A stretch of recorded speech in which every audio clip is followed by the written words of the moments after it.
Micheal Pope.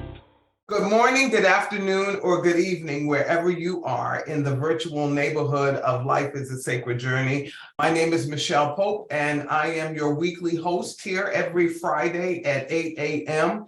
It is my honor and privilege to be here and to be alive this morning.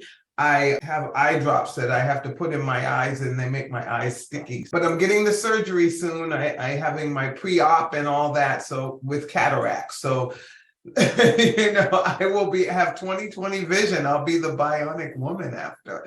So good morning, siblings of Life is a Sacred Journey. We welcome you back to our community of love and forgiveness and grace, and where we talk about caregiving and we talk about all the things that kind of go around caregiving. And we also, every once in a while, take a break out from the heaviness of caregiving and focus on the things that bring light to the caregiving experience, as well as to the aging experience. And so we ask you to follow us and share and write comments and share and hit the follow button so that you know when we drop a new, Felicia's always setting up new things and making new things happen for us here at Life is a Sacred Journey. I want to have a big shout out to Felicia's mom this morning.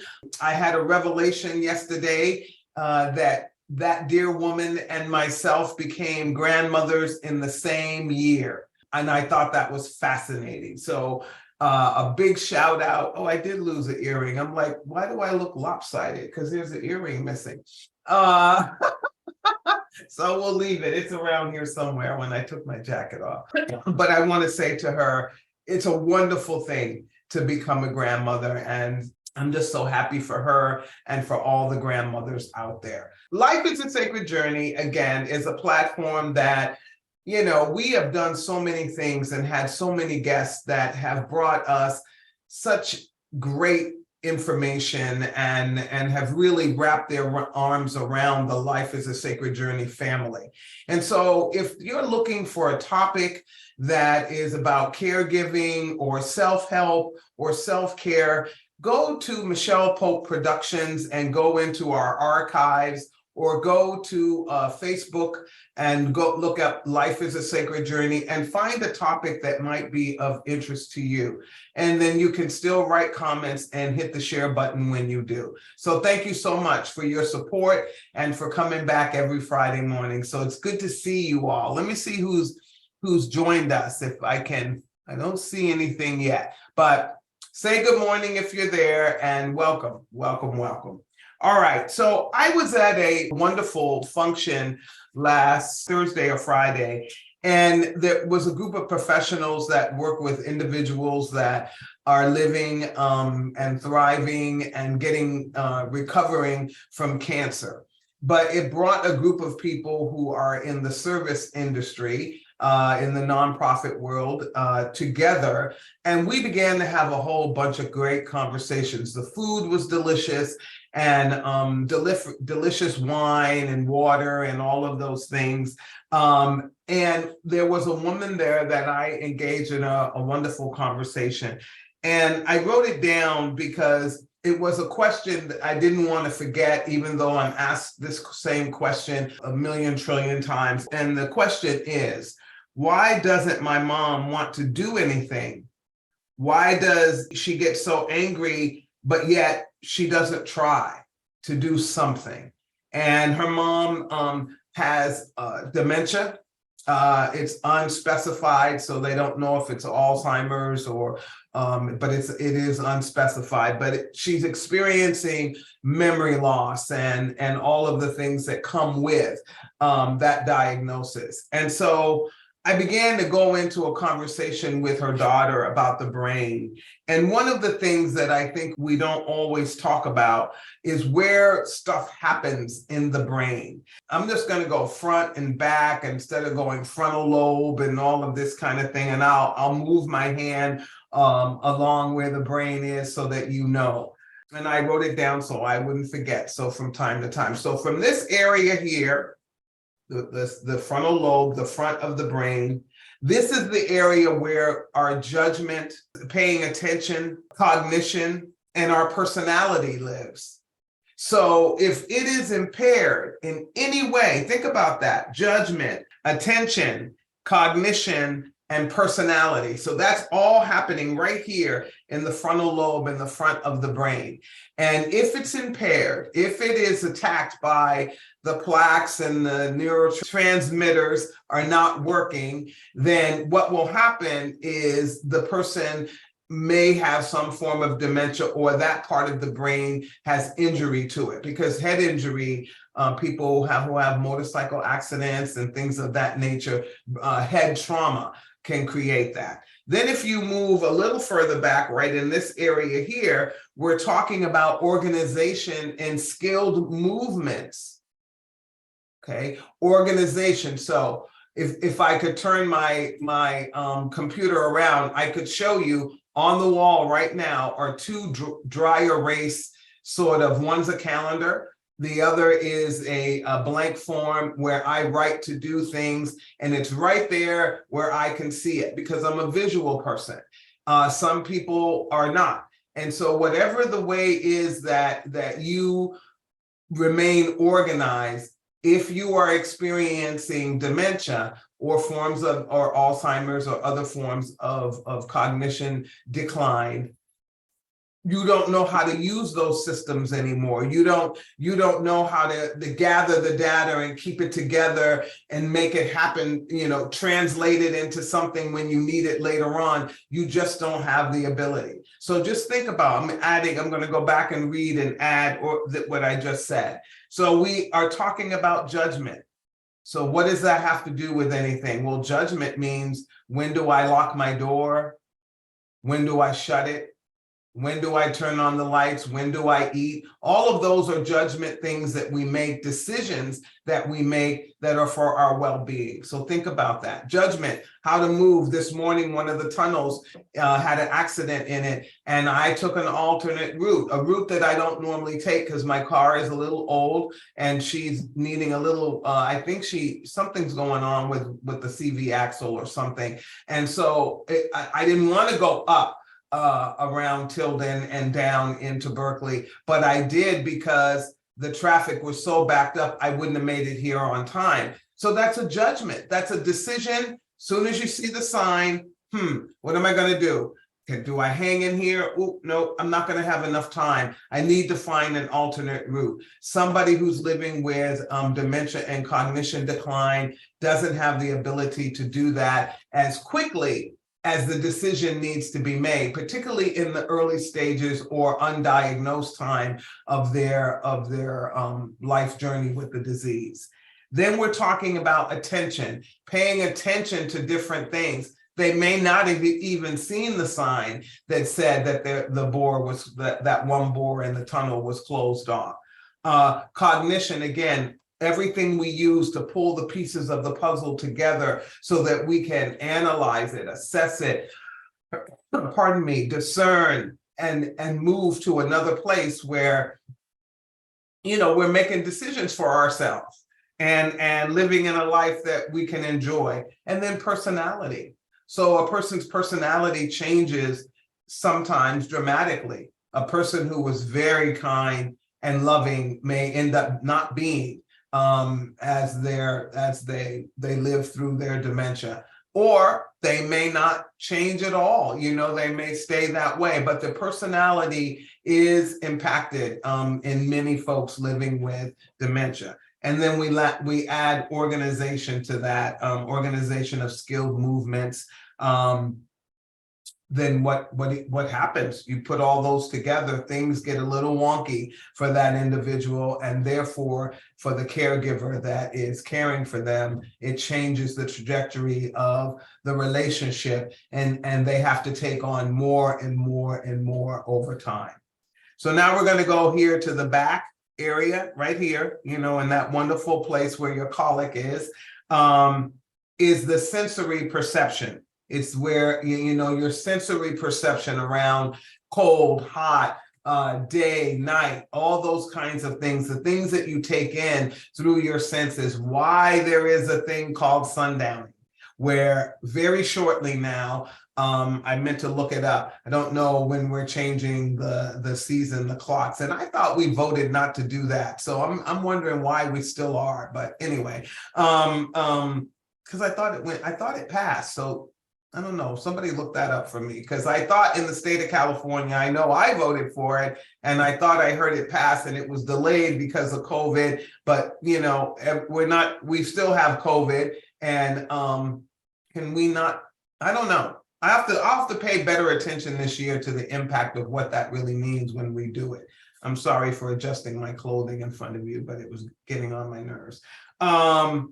Our visual, you keep moving here and around because the brain goes, it's like this in your head, right? It's like that. So if you come around to this area, we're coming around to the back and we're over here and sort of right here, we're talking about the visual stuff, how we depth, how we lift our foot up to step down off of a sidewalk, walking up a ramp, those little, I went for a walk with somebody in our program, and on the sidewalk where there's a ramp, there's little raised plastic, I don't know what they're, I think they're for when somebody's in a wheelchair and or with a walker, that it doesn't slide. I can't think of any other reason than that. If anybody knows why it's raised and has these circles of raised plastic on the ramps, somebody tell us, because I don't know. I can imagine why, to slow a wheelchair down, to keep somebody in water, it won't be so slippery and your shoes will have more traction. But if anybody knows out there, share it in the comments. All right, so visual association, visual things, how we depth. And then if you come all the way around, back up to, it's sort of the front, but it's, again, the brain is like that. We're talking about language, and where people who speak Spanish, but speak English fluently and have for the last 50 years of their life, they may begin to push it all together and do a word salad thing. The language, they may think they're saying something, but then when it comes out, it's a bunch of words all jumbled up. Language gets impacted by dementia, and for a lot of people, or aphasia, where the person doesn't speak at all because of where they are in their dementia journey or how it's impacting their brain. Now, not all those things are being impacted at the same time. Some of those things never get impacted for some individuals, but it is a continuous decline, that will happen for the long term of the disease process. And usually whatever space that it's attacking in the brain, it will attack that pieces of the brain fully. And so you'll see diminishing return in all of those areas in the frontal lobe or the back or wherever of the brain, and it'll diminish more and more as they progress in their disease journey. So I wanted to answer that question because I think that's a good question, a great question, and a question that maybe all of you could benefit from. And so the response then, after all of that learning I wanted to share with you, is if those things are being impacted, those are the things that help you to make decisions about what shirt to wear, how to live your life, what to enjoy, what music you want to listen to, what television, if you watch television, what type of television, what do you read? Those are the things that impact your ability to do that. Brushing your teeth, tying your shoes, zipping up a dress, or a zipper in your pants, whatever it may be. Those areas are impacted. If you can understand what I just told you about the brain and what's happening in the brain at any given moment in time in your journey of life, and then imagine those pieces being attacked one at a time, maybe even more, and how that would impact your ability to navigate your life and communicate in a way that others would understand. It has nothing to do with intelligence. It has nothing to do with the person's IQ. It has everything to do with where the brain is being attacked by plaques and tangles or a trauma to the brain that damaged it to the point where it cannot heal itself, or it cannot repair itself or be repaired. So I hope that helps and answers the question. So understand this. This is my summary for that question, is that individuals are stuck in that space. They don't have the ability to move out of that space as quickly as we might, even when we have an emotional outburst. So, if I have an emotional outburst because of something, I know that I'm having that emotional outburst. And I'm probably talking to myself in my head and going, okay, you need to calm down and stop, right? So those are the things where you realize somebody with dementia or living with dementia, coping with dementia, thriving with dementia, they don't have the ability to adjust as quickly, and maybe not at all. An example, a story, it just happened yesterday. So I always think it's interesting how life comes together if you pay attention. A gentleman in the program, he wanted to leave.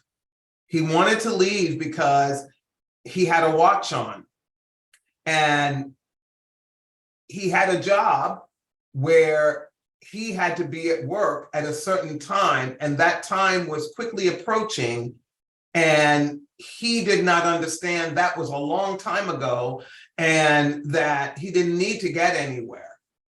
So can you imagine my team, my staff, my partners, we're trying to say, no, you're all right. You're here, your wife, your spouse is going to pick you up, and we're going to, do everything we can to make you comfortable, and know you've already had your meeting, everything we could think of, redirection, everything that we could think of. But no, the instinct and the profession, because this is what he kept saying, I am a professional. I need to be on time. So he was living in that space, and we were keeping him from a value that he has lived his whole life.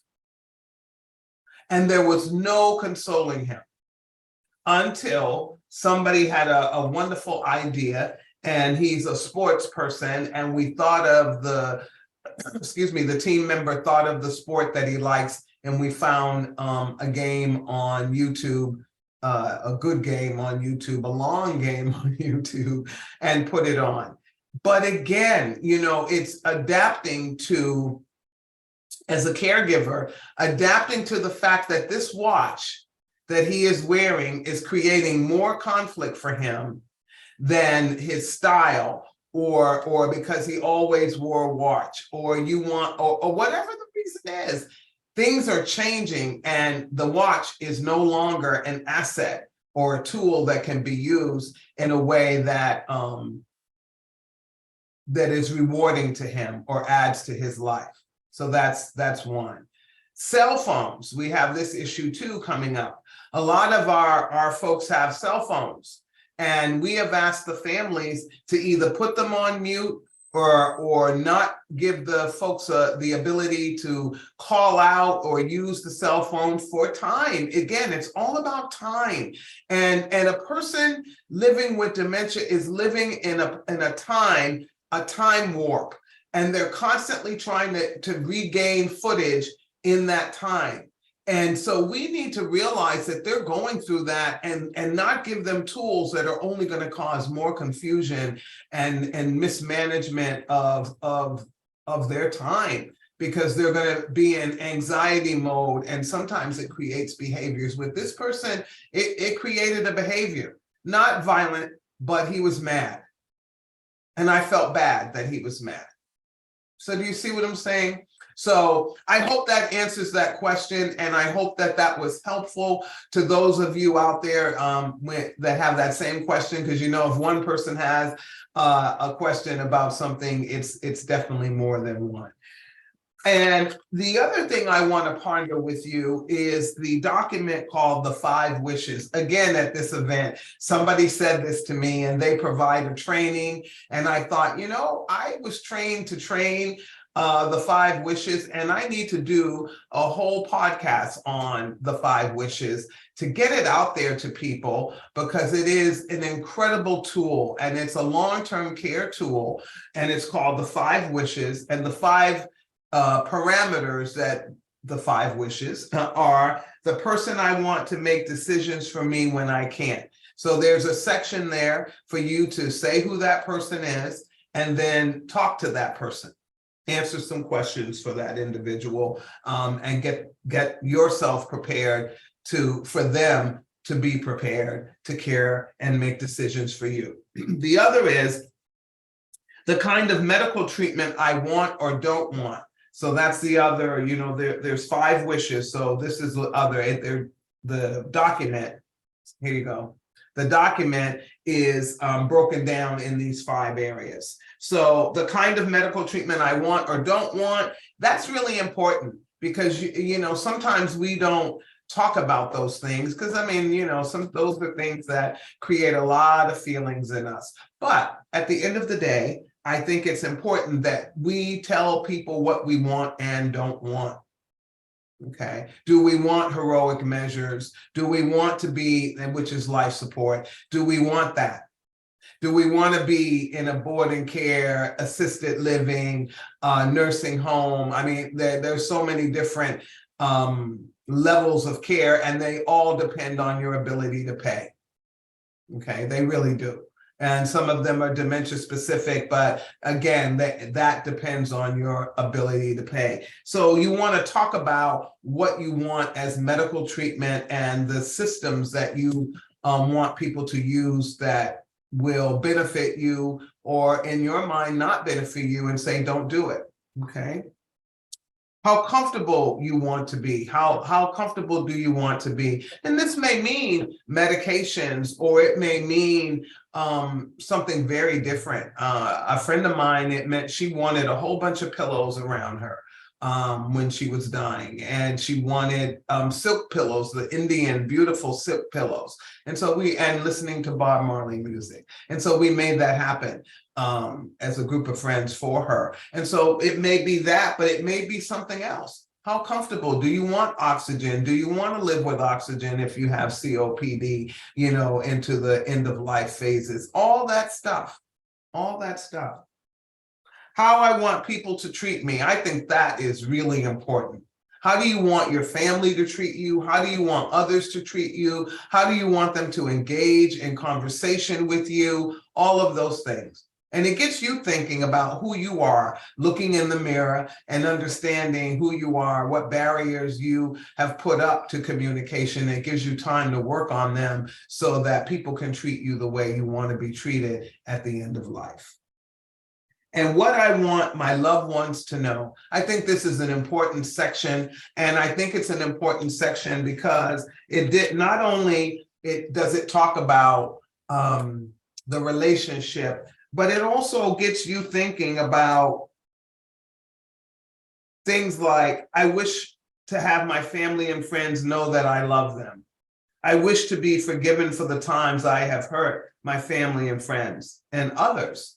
I wish to have my family and friends and others know that I forgive them for when they may have hurt me in my life. And it just goes through a whole bunch of things. And they talk about the memorial service, like, what do you want, and what kind of music, and so it is an end of life, and it is a document that is recognized in the state of California and other states across the United States. Let me see if I can find them.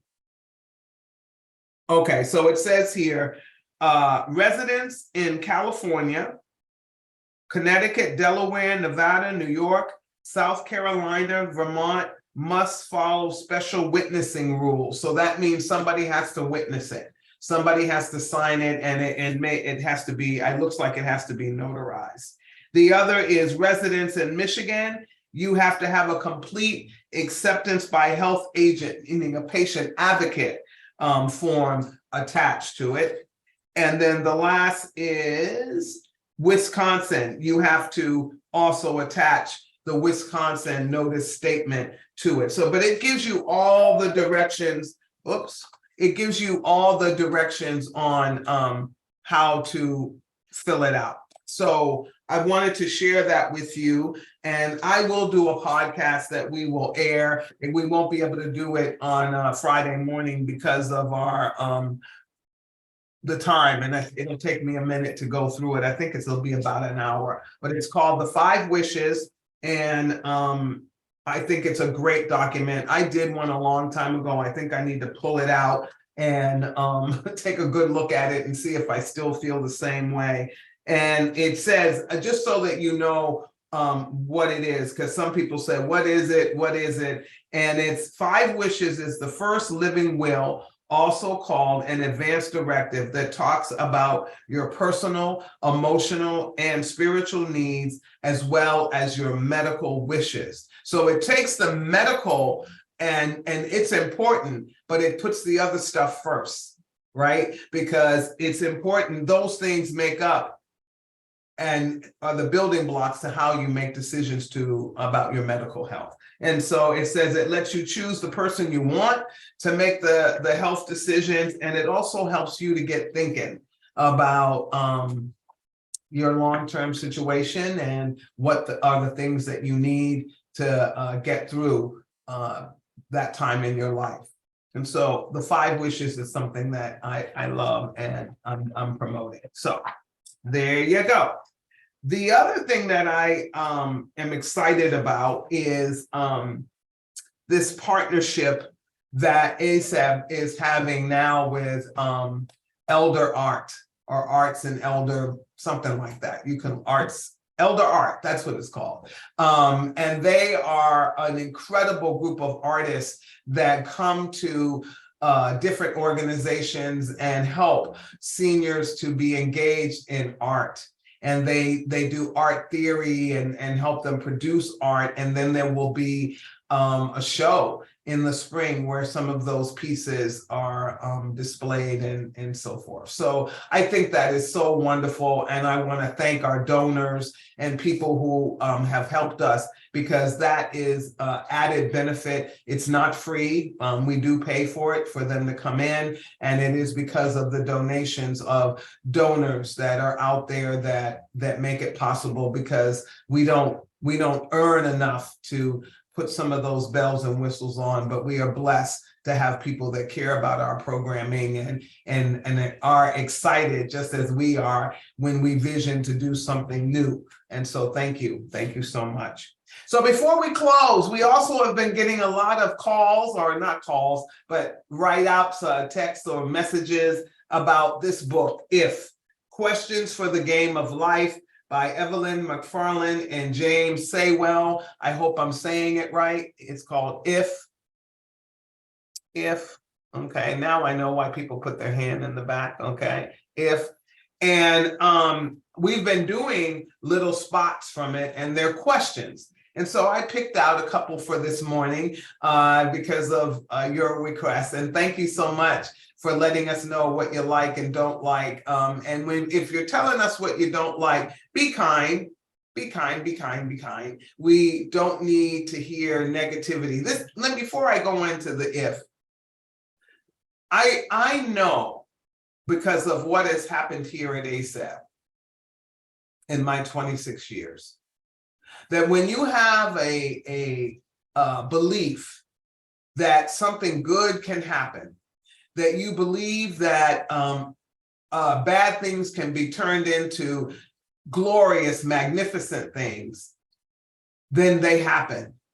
But when you have people among your team that are negative and think that it's totally impossible for anything fresh or new to happen, that they themselves use negative language and they spew it in the team, you will find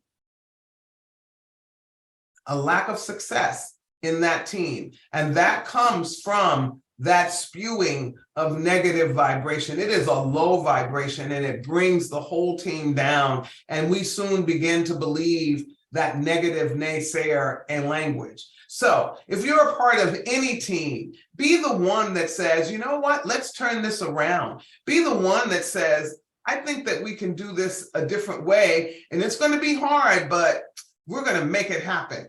Be the one that says we're going to be successful. Be the one that says we are going to succeed and we're going to serve people, and this is going to be the best agency because I'm here and I'm giving it my best. Be that one.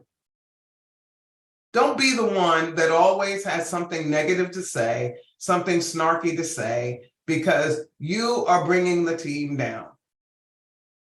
And if you're feeling depressed and have anxiety, or dealing with some life trauma that has gotten you to that place, because been there, done that, get your counseling, do your self-work so you can move on and enjoy life and enjoy the experiences of being with other people and creating something that is a benefit to the community.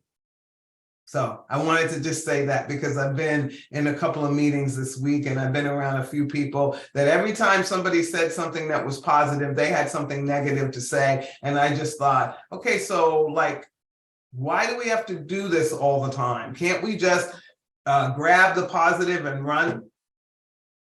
I don't know. You write in the chat what you think. Okay. Here's our questions. Our if questions for today, thanks to Evelyn, McFarlane, and James Saywell, who wrote this book many, many moons ago. I'm trying to see what year, 1995. 1995 it was published. I don't know if you can find it, but I want to thank them. And if I can find them, maybe I'll get them to come on Life is a Sacred Journey.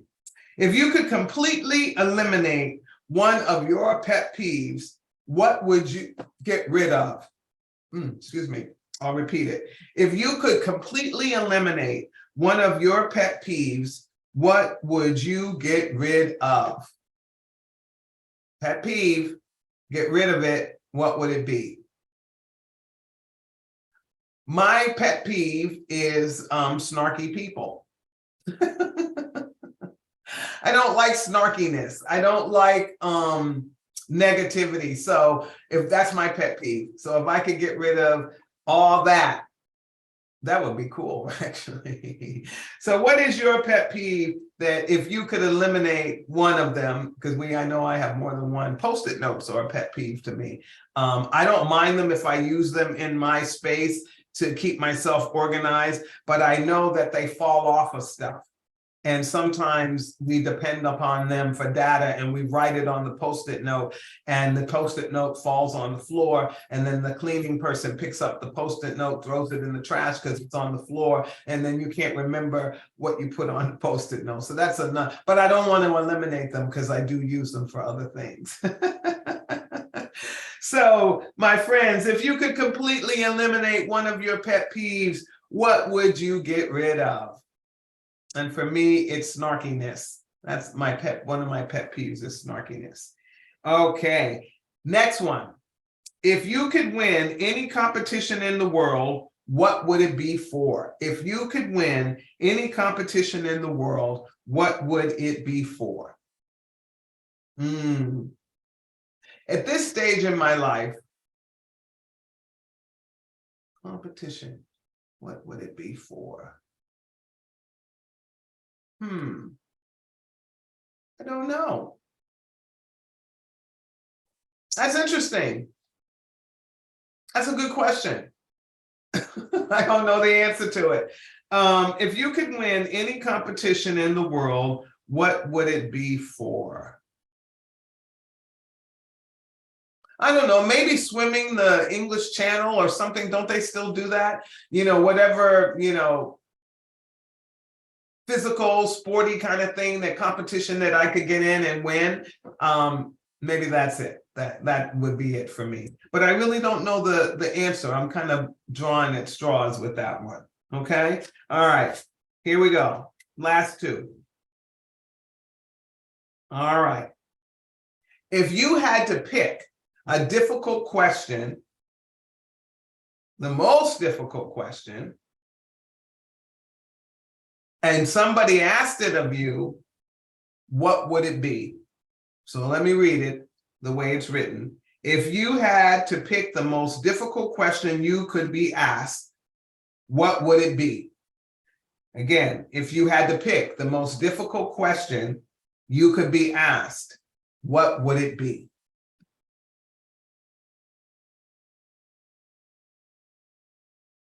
What do you think, friends? If you had to pick the most difficult question you could be asked, what would it be? I think right now, the most difficult question that could be asked of me right now is, have I forgiven myself completely for the things that create bones in the closet? That would be difficult for me to answer right now. I think I have, but every once in a while stuff comes up. And I've been living in a weird space for the last 2 years. Anybody who saw my Facebook post, I did that. I do those little game things, not on a fluke. It's there. I like it. I go, oh, that's cute. And I hit it. And then when that one came back and it was right on the money, and I know it's the algorithms, and I know that my Facebook looked at everything that I posted, but the way it was written and the Bible verse that they chose to put to it, it really made me like, wow, it's been 365 days times 2 of maybe even 3 if I told the truth.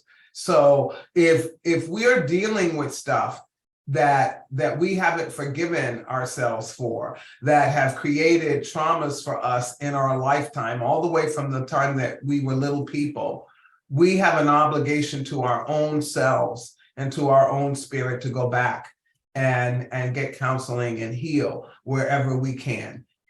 Because if you had to pick the most difficult question you could be asked, what would it be? The answer for me should be, there is no difficult question. Yeah, I want to get to there, that there's no difficult question. Anything you ask me, it would be okay. I might not want to answer it because it's none of your business.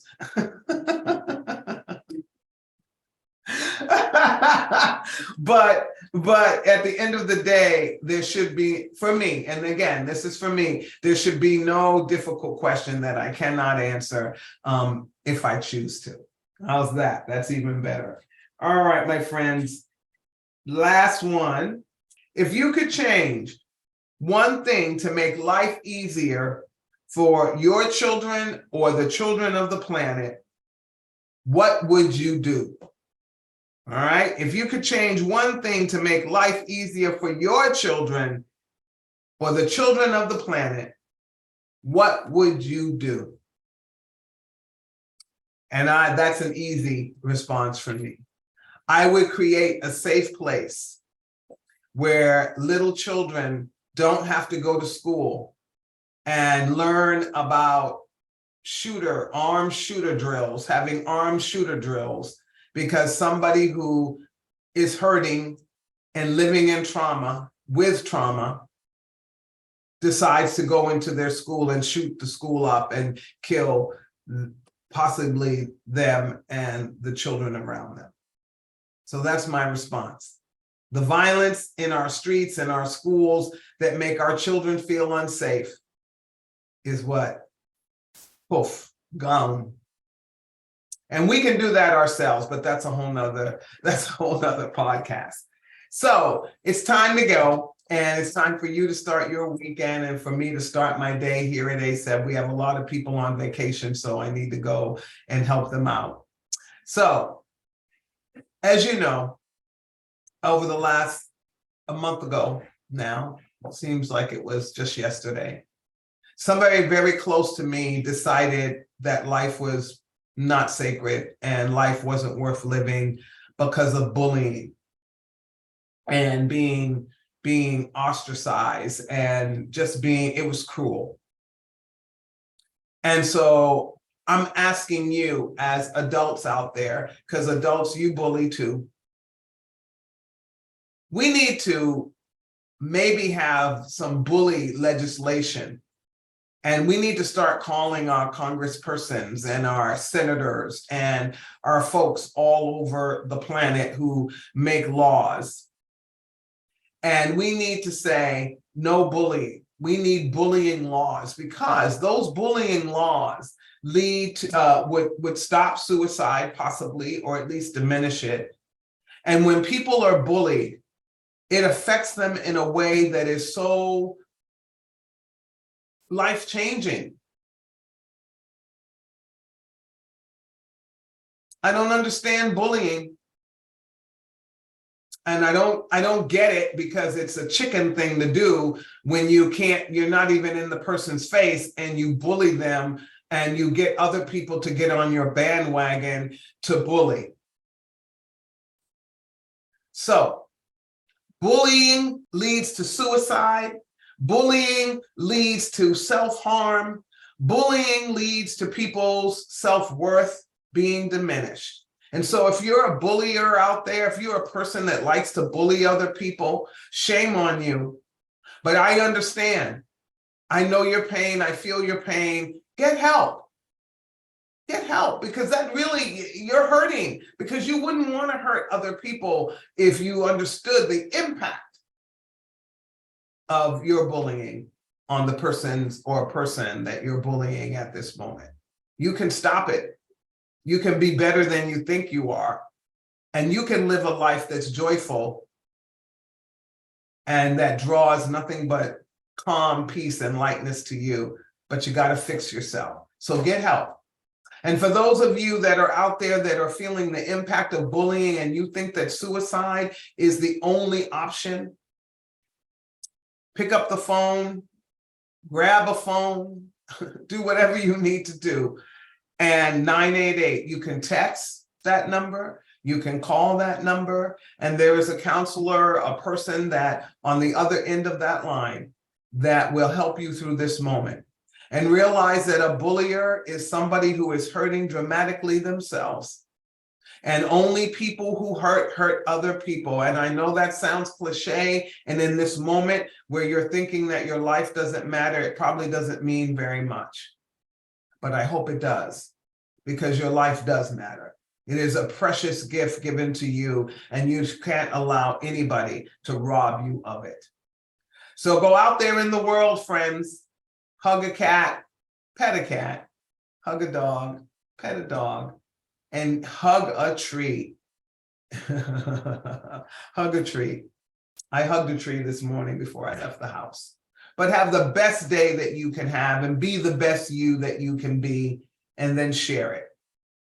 My name is Micheal Pope, and I'm always happy to be here with you for Life is a Sacred Journey. Again, hit the share button, tell others, and we'll see you next week. Peace.